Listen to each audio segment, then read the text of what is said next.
शिक्षार्थियों, एक बार पुनः आप सबों का हिंदी संस्कृत एकेडमी में स्वागत है। वादे के अनुसार आज मैं आप सबों के सामने अनुवाद का प्रथम पाठ लेके उपस्थित हूँ। शिक्षार्थियों, अनुवाद बनाने का कुछ नियम होता है। मैं आपको बार बार कहता हूँ, संस्कृत व्याकरण या हिंदी व्याकरण सब सूत्र पर आधारित हैं, नियम पर आधारित है। अगर नियम आपको आता है, हिंदी व्याकरण संस्कृत व्याकरण एकदम आसान हो जाएंगे। अगर आप नियम का सही तरह से पालन नहीं करेंगे तो आपको थोड़ा सा कठिनाई महसूस होगी। इसलिए मैं आप सबों को बेसिक से ले चलता हूं, ताकि आप एक बार जब पढ़ें तो आगे आपको दिक्कत नहीं हो। जैसे अनेक पढ़ाने वाले हैं, अनेक विद्वान हैं जो केवल आप लोगों को अनुवाद बना के बतला देते हैं, लेकिन मैं ऐसा नहीं कहता। अनुवाद बना के दिखलाने से आपको कुछ आएगा नहीं। आपको बेसिक ज्ञान होना चाहिए ताकि आप स्वयं अनुवाद बना सकें। अनुवाद का मतलब होता है बाद में कहना। हिंदी का वाक्य हो, अंग्रेजी का वाक्य हो, उसके संस्कृत में बदलना, यही तो अनुवाद है। तो आप स्वयं बना सके, ये मेरा प्रयास होगा। मैं आज आप लोगों के सम्मुख प्रथम पायदान व्याकरण का उससे आप लोगों को अवगत कराता हूं। आप भी इसका अध्ययन करें और देखें जो क्या है। शिक्षार्थियों, आप देख रहे हैं संज्ञा अथवा शुभंत। व्याकरण में अनुवाद बनाने में दो चीज ध्यान देना होता है। पहला जो शब्द होता है वो संज्ञा शब्द होता है, यानी नाम होता है किसी का। वो व्यक्ति का हो सकता है, वस्तु का हो सकता है, या कोई शब्द हो सकता है। और अंतिम जो होता है वो होता है क्रिया। शिक्षार्थियों, संज्ञा को ही अगर आप ले लें तो उसको संस्कृत में सुबंत कहते हैं। सुबंत ये प्रत्यय है। सुबंत प्रत्यय है। आप पढ़े होंगे प्रत्यय कहाँ लगते हैं, तो जो शब्द या धातु के बाद लगते हैं उनको प्रत्यय कहते हैं। तो सुबंत, थोड़ा सा ज्ञान मैं आपको दे दूं। सुबंत के 21 प्रत्यय होते हैं जो शब्द के बाद लगते हैं। सुबंत मतलब सु अंत में है जिसका, वो 21 प्रत्यय होते हैं, जो अगर हम बाद में पढ़ेंगे तो पढ़ेंगे सु, औजस, अम और सस इत्यादि होते हैं, जो मैं आपको बाद में आपका उसको बतला दूंगा। उसी तरह तिगंत, तो सुबंत के प्रत्यय शब्द या नाम के बाद लगते हैं, और तिगंत के 18 प्रत्यय होते हैं जो धातु के यानी क्रिया के बाद लगते हैं। ये याद रखेंगे, सुबंत के प्रत्यय शब्द के बाद लगते हैं और तिगंत के प्रत्यय धातु के बाद लगते हैं। वो मैं आपको गिनती बतला दूंगा और मैं यहां आपको ले चलता हूं अनुवाद की ओर। जैसे आप देख चुके हैं, आपको पता है कि वचन संस्कृत में 3 होते हैं। वचन का मतलब होता है संख्या। शॉर्ट में ध्यान रखेंगे, वचन का मतलब होता है संख्या।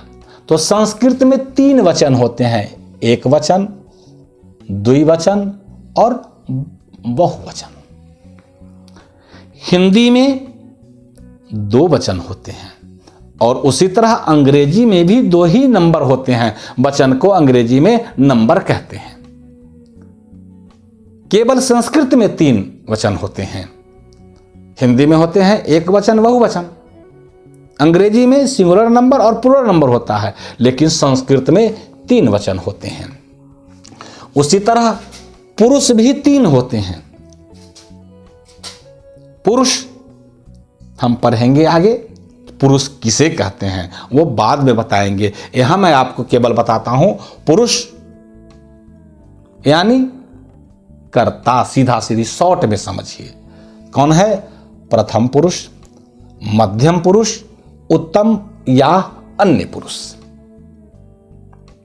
शिक्षार्थियों आप ध्यान दें, हम लोग कोई बातचीत करते हैं, मैं पुरुष की महत्ता बतला देता हूं। तो पुरुष 3 ही होते हैं। हम लोग कोई बात करते हैं तो कहता है, एक कहने वाला होता है, दूसरा सुनने वाला होता है, और तीसरा जिसके बारे में बात की जाती है। यही 3 पुरुष होते हैं। तो प्रथम पुरुष यानी कहने वाला, मध्यम पुरुष सुनने वाला, और उत्तम पुरुष या अन्य पुरुष जिसके बारे में बातचीत की जाती है। यही 3 पुरुष होते हैं। उदाहरण के तौर पर जैसे मैं कहता हूं, आप लोग सुनते हैं, पढ़ते हैं, ये हो गए मध्यम पुरुष। और जिसके बारे में, तो किसके बारे में?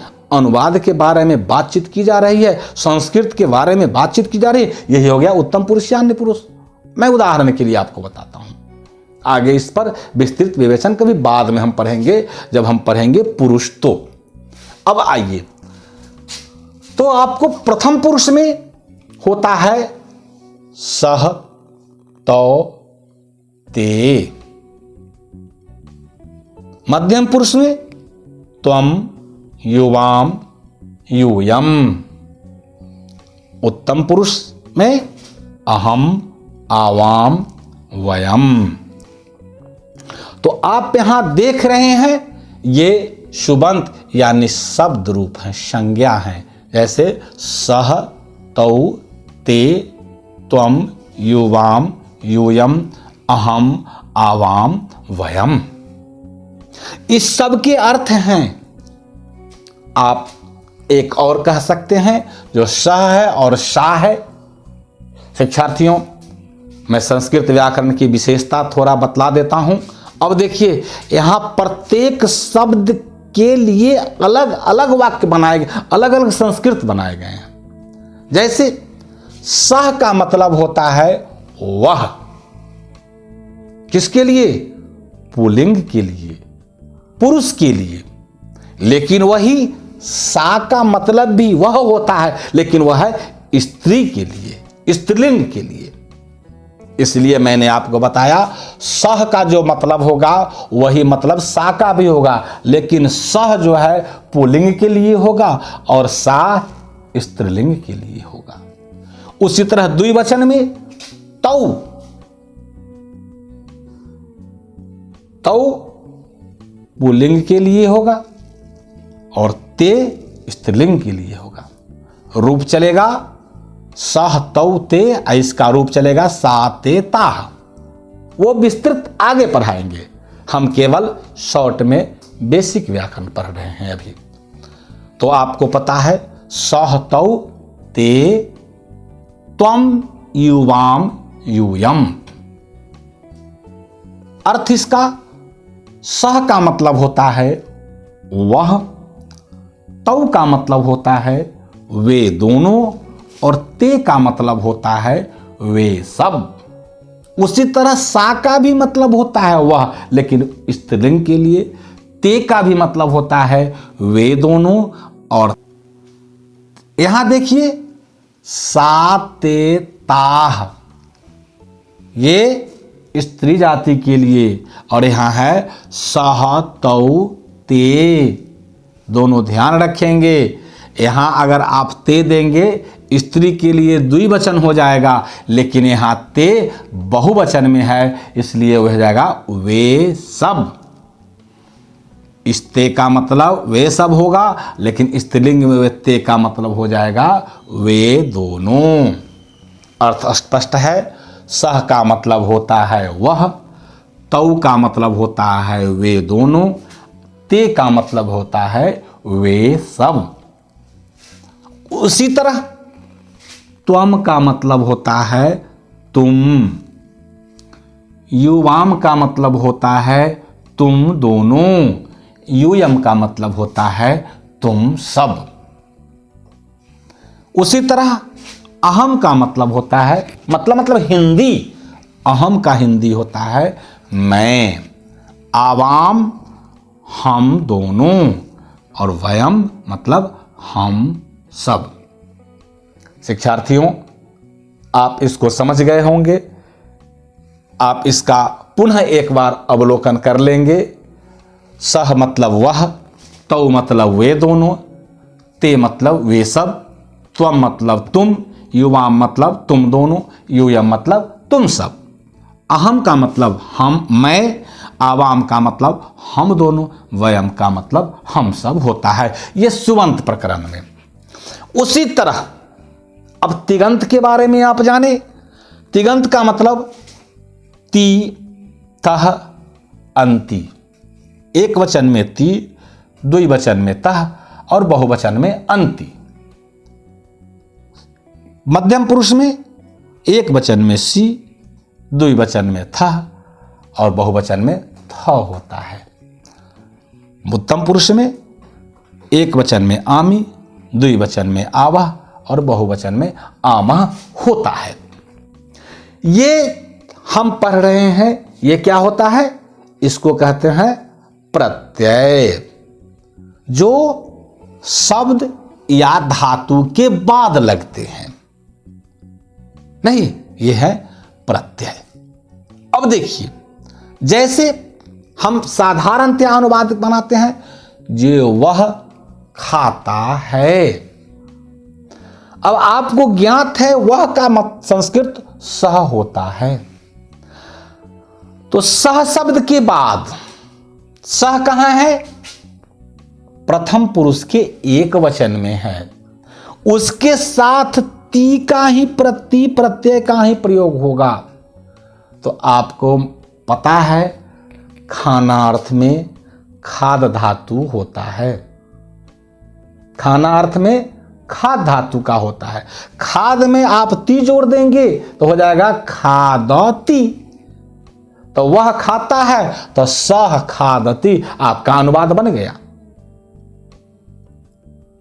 शिक्षार्थियों, इसको अगर और थोड़ा सा विस्तृत से जानना चाहते हैं तो आप देखें, जैसे इसको नंबरिंग कर लीजिए और शॉर्ट हो जाएगा या स्मरण के लिए, याद के लिए। जैसे सह में 1 नंबर आप दे दीजिए, तौ में 2 नंबर दे दीजिए और ते में 3 नंबर दे दीजिए, त्वम में 4 नंबर दे दीजिए, युवाम में 5 नंबर और यूयम में 6 नंबर।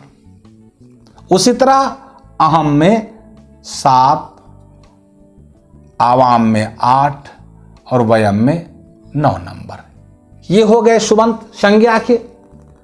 अब उसी को क्रिया में यानी तिगंत में लाएंगे तो इसको भी आप दे लीजिए। ती में 1 नंबर, तह में 2 नंबर,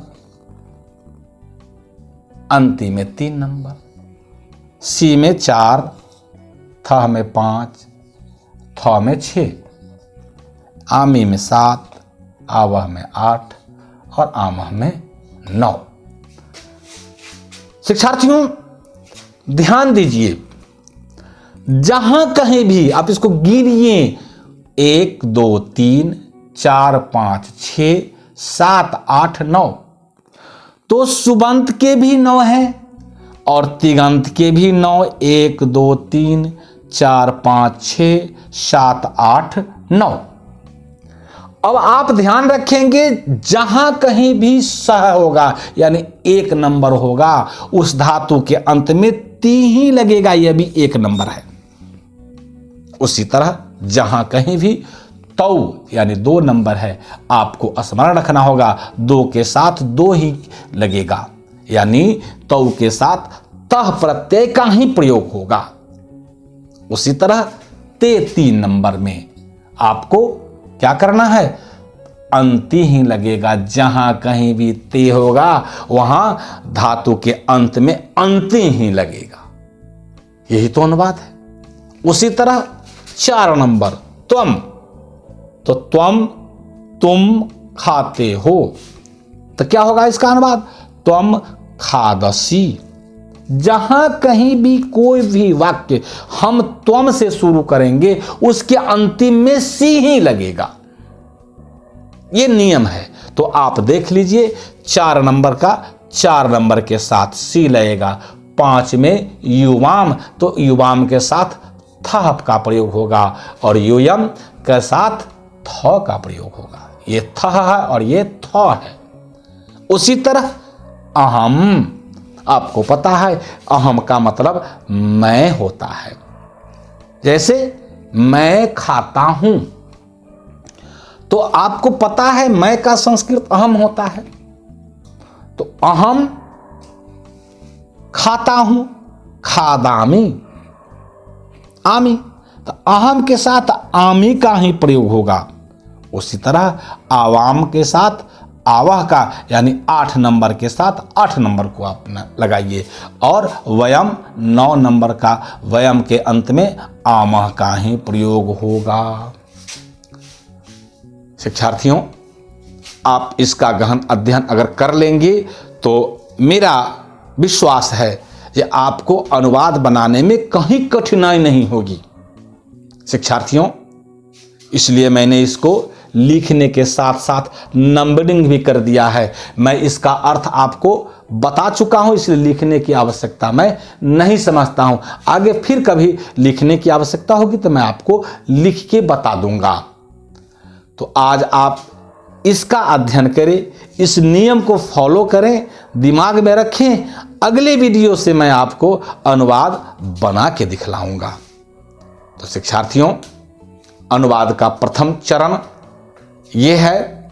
मैं आप लोगों से निवेदन करूंगा कि आप इसका अध्ययन करें ताकि आपको अनुवाद में कहीं दिक्कत नहीं होगी। और आप जानते हैं एक है साधे सब सध है, सब साधे सब जाए।